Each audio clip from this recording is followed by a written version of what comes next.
The chandeliers above the ballroom burned like small suns, spilling gold light over gowns worth more than most people's houses. The Kingstons never did anything halfway, not even their cruelty. And tonight, I was their entertainment. The whispers started before I even reached the center of the marble floor. "Who invited her in that thing?" someone murmured. "Looks like something from a thrift shop. Poor girl must have wandered into the wrong event." I kept my head high. The cream-colored dress I wore wasn't designer silk. It was handmade, stitched by my own hands. The shoes were plain, my hair pinned back with a silver clip I'd had for years.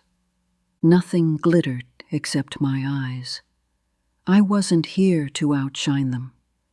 I was here to remind them who paid for the lights above their heads.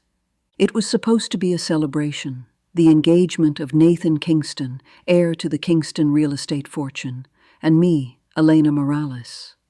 But it wasn't love they toasted. It was legacy, control, bloodline. The party filled the Kingston estate, 22,000 square feet of marble floors, gilded mirrors, and entitlement.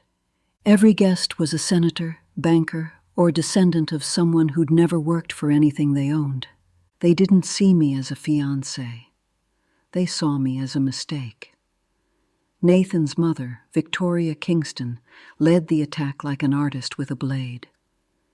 She was 55, elegant and cruel, with diamonds heavy enough to pay someone's mortgage dangling from her wrists. Her painted lips curved into something that pretended to be a smile. "Sweetheart," she said, voice loud enough to silence nearby chatter. "That dress. It's very brave to wear something so humble. Did you find it online?" Laughter rippled through the crowd. A man whispered, "She looks like Staff." His wife giggled behind her glass. I smiled politely. "Thank you, Mrs. Kingston," I said, my voice steady. "Not everyone has the confidence to wear what they can't buy." The laughter died faster than champagne bubbles. Victoria's smirk tightened. "Oh, darling," she said, turning to a friend. "Imagine my son marrying someone who thinks confidence is a substitute for class." Her words hit like small, deliberate cuts. Nathan stood a few feet away, adjusting his cufflinks, that practiced smile fixed to his face. He was tall, immaculate, and beautiful in that effortless way the rich inherit. Our eyes met briefly, then he looked away. He didn't move, didn't defend me.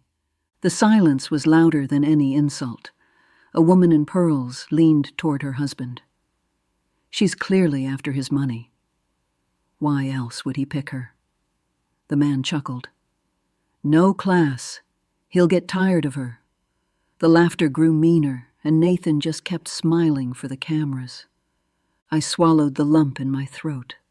I'd promised myself I wouldn't cry, not here, not when I already knew something they didn't. Then came Adrian Cole, the family lawyer, tall, silver-haired, confidence polished to cruelty. "Miss Morales," he said, swirling his drink, "if you truly loved Nathan, you'd have brought something to the table. A name, a fortune, maybe a family crest." He smiled thinly. "Oh, wait, you have none of those." The crowd laughed again. I tilted my head. "And you have all three," I murmured, "yet no manners." The laughter froze. He blinked, caught off guard. I leaned closer. "Careful, Mr. Cole. Someday you'll learn how expensive disrespect can be." For a brief moment, his smirk faltered. A younger man nearby, one of Nathan's friends, lifted his glass and shouted, "Hey, Elena, do you even know which fork is for salad?" The room erupted. He grinned, soaking in the attention. I picked up a fork from the nearest table, turned it once between my fingers, and set it down with a click. "I know enough," I said softly, "to eat without mistaking cruelty for culture." The laughter stopped altogether. Even the pianist hesitated. Nathan tugged at his collar. "Elena, maybe let's not—" "You mean let them humiliate me quietly?" I asked. He said nothing. And that was when I knew. The man I loved was just another Kingston, polished, privileged, terrified of conflict. They thought I was a charity case trying to climb their marble staircase. But I wasn't trying to climb anything. I built the staircase they stood on. 5 years earlier, when Kingston Realty was drowning in debt, a quiet investment firm had bailed them out. Morales and Finch Holdings, my company, hidden under a pseudonym.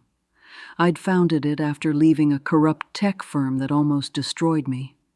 My father had been an engineer who taught me that integrity is currency and memory is power. Tonight, both would serve me well. Victoria raised her flute again. "To my son Nathan and his soon-to-be wife," she announced. "May she learn the ways of our family and understand that some names carry more weight than others." The crowd clinked glasses. I lifted mine too, but didn't drink. My phone buzzed in my clutch. Transfer complete. Contract 2784A revoked. My pulse steadied. That was the $950 million deal the Kingstons had bragged about all week, the one keeping their empire alive, and now it no longer existed. A man in a tuxedo leaned to whisper something to Charles Kingston, Nathan's father. Charles frowned, checked his phone, then went pale. His wife froze. They both rose abruptly from their chairs. I set my glass down. "Something wrong?" I asked sweetly. Charles didn't answer. He was already walking out, phone pressed to his ear. Nathan looked confused. "Dad? What's happening?" But I already knew. Every digital contract tied to Kingston Holdings now belonged to Morales and Finch. The orchestra's tune faltered. The ballroom lights flickered, then steadied. A hush spread across the guests. A projection screen descended from the ceiling. The Kingston logo appeared, then dissolved into another. Morales and Finch Holdings, notice of acquisition. Gasps filled the room. I stepped forward, heels clicking softly. "Good evening," I said, voice calm but clear. "A small announcement. The Kingstons forgot to include this in tonight's program. As of this evening, Morales and Finch Holdings has acquired 72% of Kingston real estate shares, effective immediately. Consider it my engagement gift." The room erupted. Shocked whispers, trembling glasses, flashing phones. Nathan stared at me, eyes wide. "You bought us?" "No," I said gently. "I rescued what was left." The silence that followed my words was heavy enough to crush the room. For a moment, even the chandeliers seemed to dim, as if the mansion itself knew something sacred had broken. Charles Kingston's phone slipped from his hand. Victoria's painted lips parted, but no sound came out. Nathan just stared, jaw tight, eyes darting between me and the glowing logo on the projector screen that spelled the end of his dynasty. "Elena," he finally said, his voice trembling, "please tell me this isn't real." I looked at him, really looked. The man who'd once held my hand through sleepless nights, who'd whispered promises beneath city lights, now stood there like a stranger stripped of his kingdom. "It's very real, Nathan," I said softly. "The empire your family built on arrogance now belongs to the woman you let them humiliate." Gasps spread through the guests. A senator's wife clutched her pearls. Someone whispered my name like it was a crime. I stepped closer to Nathan, close enough for him to see that I wasn't shaking. "Do you remember?" I asked. "The night you said you wanted to build a life where money didn't define us?" He opened his mouth, but I didn't let him speak. "I believed you." "But you didn't mean it. You only wanted a woman who wouldn't outshine your family." "Congratulations. Tonight, you got both." Victoria suddenly found her voice. "You think you can embarrass us and walk away?" She spat. "You'll regret this, you ungrateful little nobody." Her voice cracked on the last word. I smiled. "Mrs. Kingston, I was a nobody the day you met me. But tonight, I'm the name on your payroll."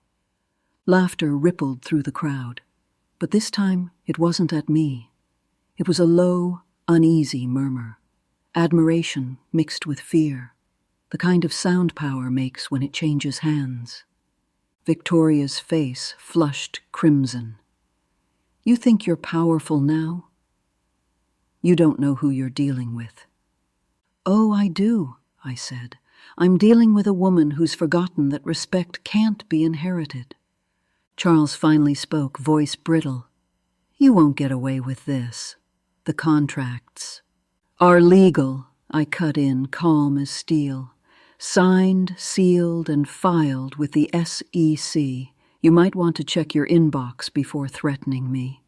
At that, one of his aides rushed forward, whispering urgently in his ear. Charles froze. His eyes darted to mine, wide with the dawning realization that this wasn't revenge anymore. It was consequence. I lifted my glass again, the last of the champagne trembling with light. "To family," I said quietly, my voice steady. "And to knowing exactly who you're marrying." I turned, placed the glass on a passing tray, and walked out. Behind me, I heard the sound of chaos, the rustle of silk, the rising hum of voices, the collapse of old money, realizing it was no longer untouchable. Outside, the night air hit my skin like clarity. I walked down the marble steps barefoot, the heels of my shoes dangling from one hand. The stars above looked indifferent, cold, honest witnesses to everything that had just happened.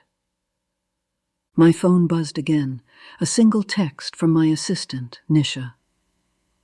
"It's done. All holdings transferred, Kingston account frozen. We're clear." I let out a long breath, half laughter, half exhaustion. For years I'd lived quietly, hiding my power behind modest dresses and polite smiles. Tonight, that era ended.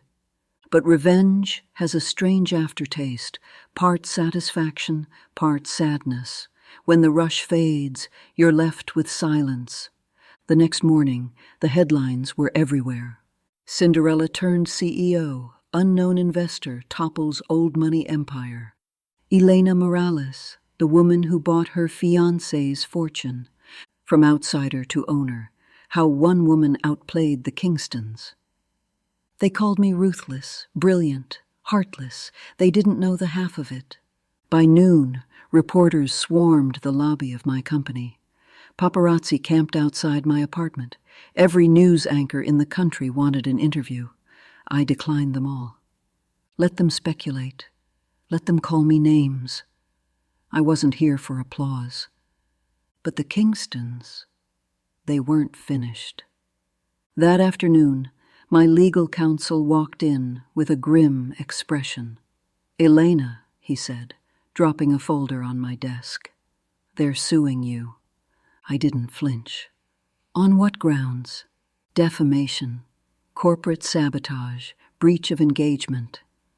I laughed softly. "They're suing me for breaking their pride." He smiled faintly. "Pretty much." I opened the folder. Their lawyers had filed a motion to freeze my assets, claiming insider fraud. They thought I'd panic, settle, disappear. Instead, I picked up my phone and called Adrian Cole. When he answered, I didn't waste time.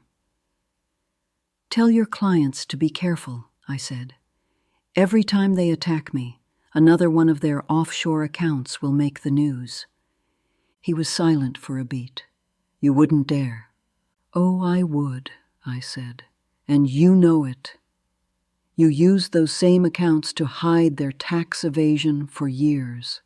Care to explain that to the IRS?" He hung up without a word. By sunset, Victoria Kingston was on television, crying into a silk handkerchief. "She manipulated my son," she said, voice trembling. "She took advantage of our kindness." I watched from my office, the city lights reflecting off the glass. "Kindness," I murmured. "You mean humiliation?" Nisha appeared at the door. "They're trying to buy sympathy. Should we respond?" "No," I said. "Let the world hear their version first. Then we'll show the receipts." The next day we did. Morales and Finch released a full audit, proof of Kingston Holdings' unpaid workers, bribery networks, and illegal property transfers. The story exploded. Within 24 hours, Charles Kingston was subpoenaed. Victoria's foundation lost its donors. The empire that had mocked me for being simple crumbled under the weight of its own secrets. And Nathan, he called me at 2 a.m. His voice was different, small, broken. "Elena, please," he said. "I didn't know about any of it, I swear." "Didn't you?" I asked. "You saw how your parents treated people. You saw how they treated me. You stayed quiet because it was easier." "Elena, I loved you." "No," I said. "You loved the version of me that didn't threaten your world." He didn't respond. The silence stretched until I ended the call. A month passed. The headlines began to fade. I avoided interviews, stopped attending galas. I didn't want fame. I wanted peace. One evening, Nisha came to my office again. "There's someone waiting for you downstairs," she said. "Says it's important." I frowned. "Who?" "Adrian Cole." My heart tightened, but I nodded. "Send him in." He looked different, tired, defeated, his perfect hair slightly out of place. "Elena," he said quietly, "they're done. The Kingstons. They've lost everything. Charles filed for bankruptcy. Victoria moved to Europe. Nathan sold what was left of his shares." I studied him. "Why are you telling me this?" He sighed. "Because I was wrong about you. I thought you were a gold digger. Turns out you were gold." I didn't smile. "Flattery's late currency, Adrian." He nodded. "Maybe. But you won." I shook my head. "No, Adrian. Nobody wins when love dies for power." He left without another word. That night, I drove to the ocean. The wind carried salt and silence. I walked barefoot along the sand until the tide kissed my feet. I thought about my father, the man who taught me that dignity is louder than wealth. I thought about the girl who'd walked into that ballroom wearing a handmade dress, surrounded by laughter. She'd become something else, something stronger, colder, but still human. My phone buzzed again, an email from a journalist I trusted. The subject line read, "Anonymous tip, Kingston scandal linked to Finway Capital. You should see this." Inside were documents, offshore transfers, fake invoices, shell corporations. Someone had used my company to launder money through the Kingstons' network. My name was on the filings, forged but dangerous. I stared at the screen for a long time. The past, it seemed, wasn't finished with me yet. The next morning, I met Nisha in my office. "We've been compromised," I said, showing her the files. She read in silence, eyes wide. Who would do this? "Someone smarter than the Kingstons," I said. "Someone who knew I'd be blamed once they fell." The name appeared again and again in the attachments. Richard Vail, CEO of Finway Capital. He'd been their secret financier, the man behind their power, and now he wanted mine. A week later, I invited him to dinner. He arrived wearing a suit that probably cost more than my car. "Miss Morales," he said smoothly, shaking my hand. "I've heard fascinating things about you." "I'm sure you have," I replied. He smiled like a wolf. "You're impressive. But you've made enemies, big ones. You can't survive this alone." "I've survived worse," I said. He leaned in. "Join me, Elena. Sell me Morales and Finch. Walk away rich, safe, untouchable, or fight and lose everything." I met his gaze. "You assume I fight for money." "Everyone does," he said. I smiled faintly. "Not everyone." Then I placed a small flash drive on the table. "Before you threaten me again," I said, "you should know that this contains every fraudulent transaction your company made using mine. It's already uploaded to 3 servers. If anything happens to me, or my company, it all goes public." For the first time, his smile faltered. "You're bluffing." "Try me," I said. He didn't. By the next morning, Finway Capital's stock crashed. Investigations opened. Richard Vail resigned, citing personal reasons. Behind the scenes, every lie he'd built unraveled. And for the first time in months, I felt peace. Months passed. Morales and Finch grew stronger than ever. I stepped down quietly, handing control to Nisha, who had become like a sister to me. I started a foundation, the Morales Initiative, for women who'd been told they didn't belong in the rooms they built. At the ribbon-cutting ceremony, reporters shouted questions. One asked, "What would you say to those who called you a nobody?" I smiled. That they were right. I was nobody, until they gave me a reason to become someone. The applause was gentle but sincere. I wasn't a headline anymore. I was a lesson. That night, alone in my apartment, I looked out at the city, the same skyline that once made me feel small. Now it looked like it was bowing back. My phone buzzed again, a message from Nathan. "I saw the interview. I'm proud of you. I'm sorry." I stared at the screen for a long time. Then I typed back, "I forgive you, but we were never meant to build a life together. You taught me something more valuable than love. You taught me to never need validation from anyone." I hit send and closed the phone.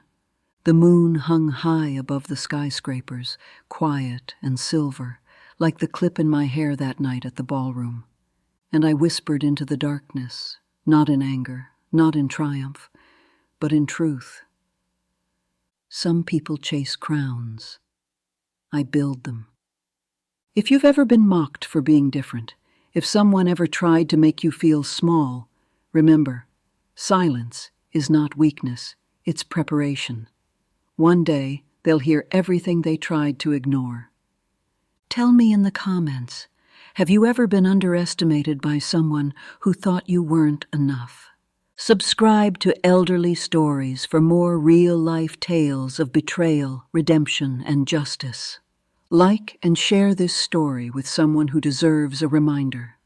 Quiet people often have the loudest victories.